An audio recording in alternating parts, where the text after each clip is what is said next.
క్రమశిక్షణ స్థిరత్వంతో పెట్టుబడులు కొనసాగిస్తే అనుకున్న ఫలితాలు అందవచ్చు. మార్కెట్ ఒడిదుడుకుల్లోనే క్రమంగా పెట్టుబడులు పెడుతూ ఉండాలని నిపుణులు సూచిస్తుంటారు. రిస్క్ తీసుకుని హై రిటర్న్స్ కోరుకునే వారు మ్యూచువల్ ఫండ్స్ లో ఇన్వెస్ట్ చేస్తుంటారు. రిస్క్ వద్దనుకునే వారు బ్యాంక్ ఫిక్స్డ్ డిపాజిట్లు, ప్రభుత్వ పొదుపు పథకాలు, బాండ్లను ఎంచుకుంటారు.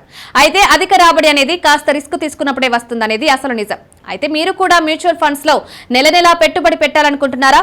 మీ లక్ష్యం ₹1,00,00,000 అందుకోవడమేనా? అయితే అందుకు తగిన ప్లాన్ గురించి నిపుణులు ఏమంటున్నారో చూద్దాం. Mutual fund systematic investment plan ద్వారా నెలకు 500 నుంచి ఇన్వెస్ట్ చేయవచ్చు. మీరు పెద్ద మొత్తంలో కార్పస్ ఏర్పాటు చేసుకోవాలంటే మీ పెట్టుబడి కాస్త ఎక్కువై ఉండడం మంచిది. తక్కువ సమయంలో అనుకున్న లక్ష్యాన్ని చేరుకోవచ్చు. ఇలా ప్రతి నెల 5,000 లేదా 10,000, 20,000 చొప్పున సిప్ పెట్టుబడి మొదలుపెట్టి కొన్ని సంవత్సరాల తర్వాత ₹1,00,00,000 పొందవచ్చు. సిప్ ద్వారా క్రమం తప్పకుండా పెట్టుబడి పెడితే చిన్న మొత్తం కూడా చక్రవడ్డీ ద్వారా పెద్ద మొత్తంగా అవుతుంది. మ్యూచువల్ ఫండ్స్ పథకాల పనితీరు గమనిస్తే ప్రస్తుతం సగటున వార్షిక రాబడి 12 నుండి 17% మధ్య ఉంటుంది. చాలా ఫండ్స్ అంతకు మించిన రాబడులు సైతం అందిస్తున్నాయి. అలా మీకు సంవత్సరానికి 15% రాబడి వస్తుందనుకుంటే కోటి లక్ష్యాల్ని తక్కువ సమయంలోనే చేరుకోవచ్చు. గత 10 ఏళ్లలో చాలా మిడ్ క్యాప్, స్మాల్ క్యాప్, కొన్ని రంగాల ఫండ్లు 15% అంతకంటే ఎక్కువ రాబడిని అందించాయి.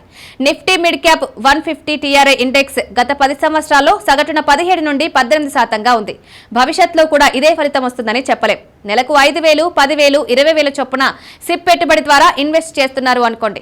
దానిపై సంవత్సరానికి 15% రాబడి వస్తుంది అనుకుంటే ఎంత సమయం పడుతుంది? ₹1,00,00,000 అందుకోవాలనే లక్ష్యాన్ని చేరుకోవడానికి 22 సంవత్సరాలు పడుతుంది. 15 ఏళ్ల పాటు మీ మొత్తం పెట్టుబడి 13.2 లక్షలు కాగా దానిపై చక్రవడ్డీ 90.3 లక్షలు అందుతుంది. దీంతో మొత్తం రాబడి విలువ 1.04 కోట్లు అందుతుంది. ₹1,00,00,000 లక్ష్యాన్ని చేరుకోవడానికి 18 సంవత్సరాలు పట్టవచ్చు. మీ మొత్తం పెట్టుబడి విలువ 21.6 లక్షలు అవుతుంది.